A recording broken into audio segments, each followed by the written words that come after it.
apparently the judges went night-night during the whole event. Like, you go from UFC 249 what are we the doing? week before. Right. You go to UFC on ESPN Plus 28 or 29, depending on which way you want to look at it, apparently. Then you go to UFC on ESPN 8, which was actually on Plus, simulcast on ESPN, I guess. But I was watching it on Plus, so I don't really know anymore. It was ridiculous of a weekend. But you look at that, and you look at the judges as if they had pillows and they were sleeping. Because they awarded Claudia Gadelha the win over Angela Hill, which I don't know how.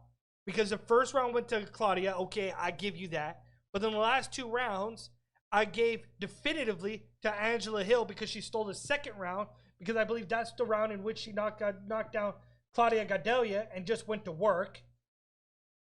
I still think 29-28 was Angela Hill. 29-28, I can see that. Split decision, though. Yes. Split decision, Angela Hill. But her favor. And then you look across, and then you look at Dan over Edison Barboza. I had Edison Barboza winning that fight. Again, it was weird because it seems like the judges were seeing one round completely definitively for one fighter, and then there was an iffy round, and then there was a round for another fight. And it seemed to be like a continuous thing throughout the event. Of their viewing, of their expectations, of what they were seeing. And they awarded Dan a 29-29 or 29-28, 29-28 split decision win over Edison Barboza. Now, we all know that Edison Barboza is that he's going back to the drawing board and he's going to dispute this split decision. And he should. But again, it was the first 2 rounds were Barboza. The last round was Dan. And see, so they gave an iffy round to Dan again. But see, I went back and I actually rewatched that one fight because that one fight I was just dumbfounded. I couldn't figure out how Inge won that fight over Edison Barboza. So while I was walking back, and one of my notes right here was saying that Barboza lost via decision where he should have won 29-28. How he lost was a late takedown got him the win. Okay. That's it. That was my only distinct note that I could have from the fight that swayed the judges from point A to point B. That was the only one that I could figure out that I was like, what fight were they watching? And I'm sitting there and I'm like, nope, Edison, nope, Edison, nope, Edison, nope, Edison. All the way to the last round. And with the late takedown, it was like as if everything else did not matter. They saw the takedown and that was it. So one takedown trumps all the other action that you saw that was coming forth. That was it. Nothing else mattered. And that's the thing. Like, I don't understand how you could do that, Tristan. No. Then they have one. So that was your biggest issue. One of my biggest issues that when I was watching this fight, I looked at one of my guys and was like, wait, what just happened? And he's like, what's wrong? I was like, I don't know. I'm confused. I'm hoping I didn't hear the judges' scorecards, but by the celebration of Song won the fight. Yes. Marlon Vera, aka Chito Vera, lost to Song via unanimous decision. Worst one of the night. Hands down, worst one. Worst one of the night. One of the worst ones of the night. Because how does Song win 29-28, all 3 judges? When Chito Vera dominated him on his feet and on the ground. It was one of the easiest judges that I had, that I could view, that was like, yo, dude, Chito just whooped this guy's butt from start to finish. There was a good exchanges, like towards the 3rd round.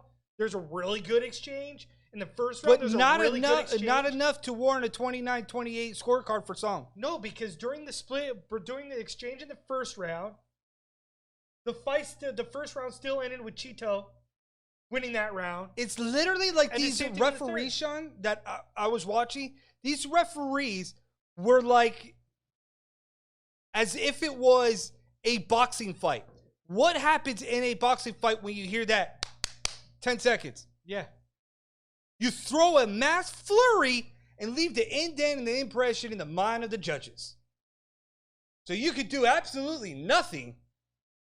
But the judge's short-term memories like this, see action at the end, well, that's all they saw because that's all they remember in that short window of time.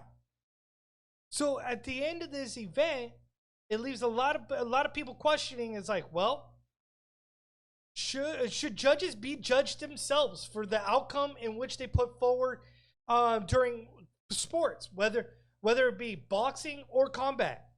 It really doesn't matter about what sport, because it's been an ongoing issue in all sports where judges fail to judge criteria correctly. And you were having a debate on Cited about this.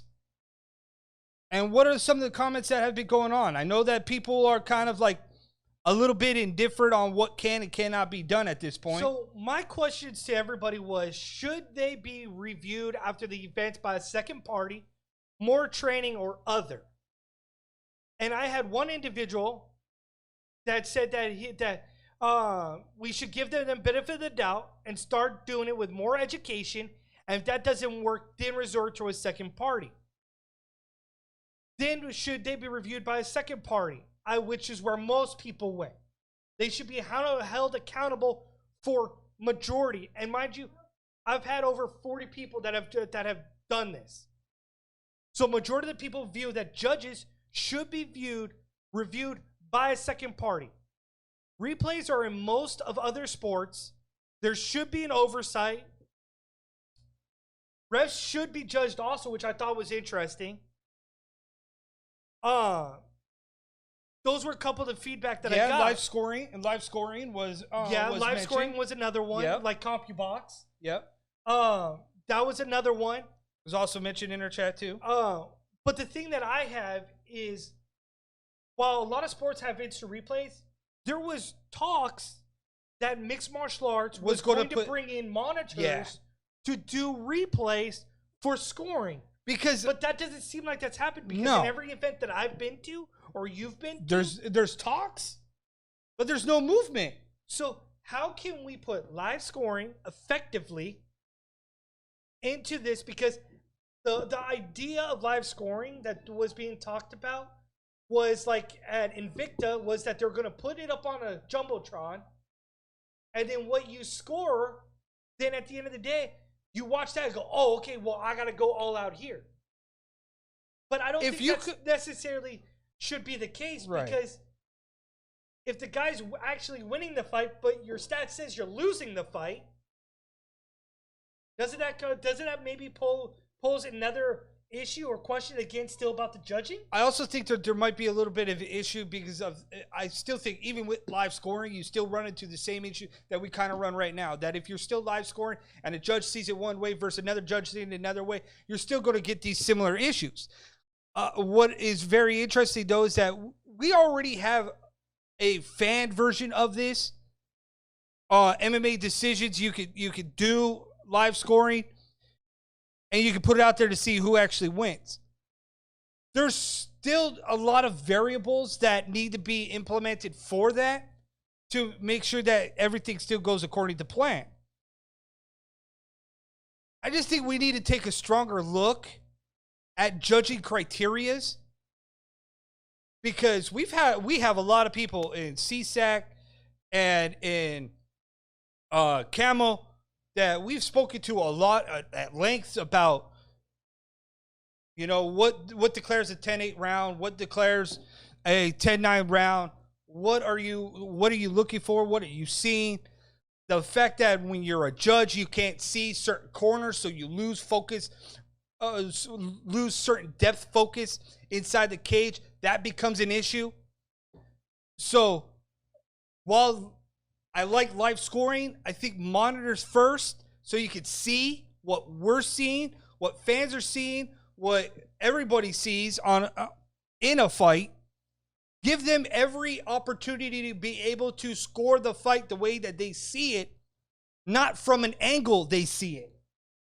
Make sense? Makes sense. We are the DuCross Brothers Sports Warriors. We're going to